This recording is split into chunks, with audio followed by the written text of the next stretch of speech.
বিচার, সংস্কার ও নির্বাচন তিনটি গুরুত্বপূর্ণ বলছেন বিশিষ্টজনেরা। তাদের মতে বিচার ও সংস্কার প্রক্রিয়া চলমান, তবে দৃশ্যমান অগ্রগতির জন্য সরকারের কাজ করা দরকার। পাশাপাশি চলতে পারে নির্বাচনের প্রক্রিয়া, কারণ দীর্ঘমেয়াদে নির্বাচিত সরকারই এগিয়ে নেবে ভবিষ্যৎ বাংলাদেশকে।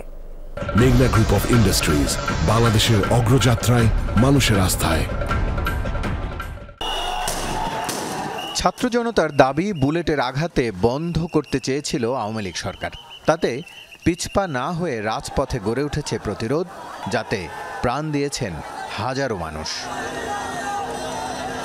অন্তর্বর্তী সরকার গঠনের পর শিক্ষার্থী সহ বিভিন্ন মহল থেকে দাবি ওঠে গণহত্যার বিচার ও রাষ্ট্র সংস্কারের। সময়ের সাথে সাথে ভোটের জন্য চাপ বাড়াতে থাকে রাজনৈতিক দলগুলো। প্রশ্ন হচ্ছে, কোনটা বেশি জরুরি?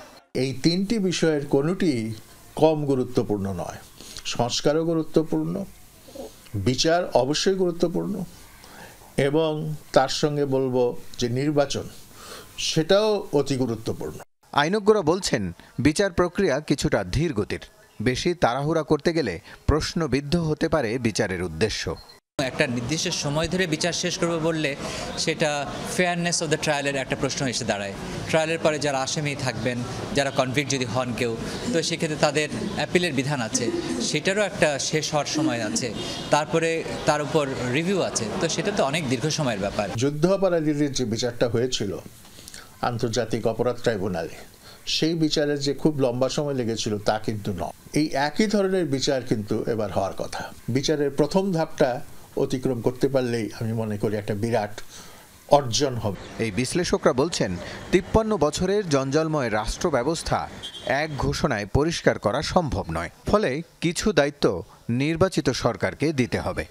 জনগণের নির্বাচিত প্রতিনিধিদের দ্বারা এন্ডোর্সড হতে হবে, মানে তারা সমর্থন করে এটাকে আইনের আকার দেবেন। সেক্ষেত্রে নির্বাচনের গুরুত্বটা কিন্তু অপরিসীম।